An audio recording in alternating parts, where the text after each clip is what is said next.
Hey everyone, Jennifer Hernandez here, and I want to talk to you about finding your point of excellence.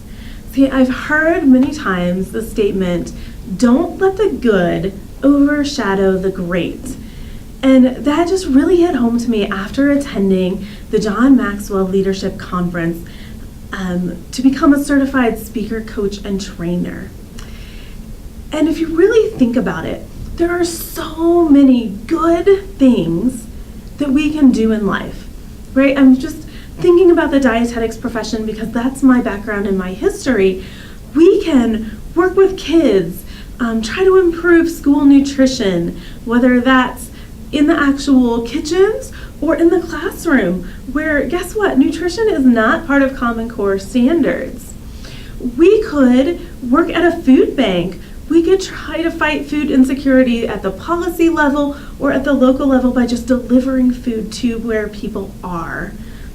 There are so many different areas that we could spend some time and attention.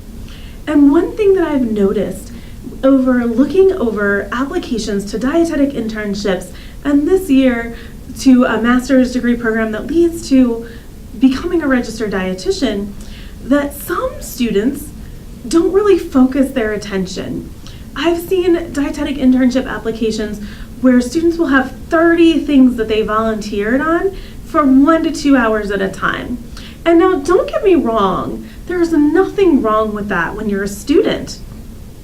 You need to experience your career path, whatever that is. If it's not dietetics, if it's something completely different, you still need to experience the opportunities within your career field. But once you have done that, you're going to get an idea of the things that you like and the things that you don't, the places where you excel and the places that, you're just doing it to do it. And as you come to those discoveries, then you have to start filtering out those good things that you don't excel at from those great things that meet and match up with your talents, your skills, and your abilities, and most importantly, your passion. Because you see, no one ever succeeds when they put time and energy into an area that is not their passion. Now, I mentioned in a previous video that I was that student who really didn't have one area that I felt like I excelled, and it took me a long time to find my passion. And in reality, the key to finding that passion is personal development.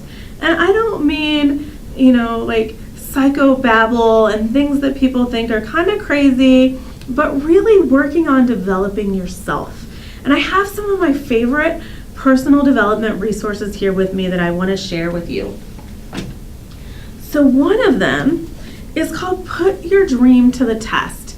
So it's a John Maxwell book where if you have something that you want to do, you are starting to develop your passion and you want to see if it's a real passion and something you can do, Put Your Dream to the Test is a great book to help you analyze that and see if it's the right thing for you.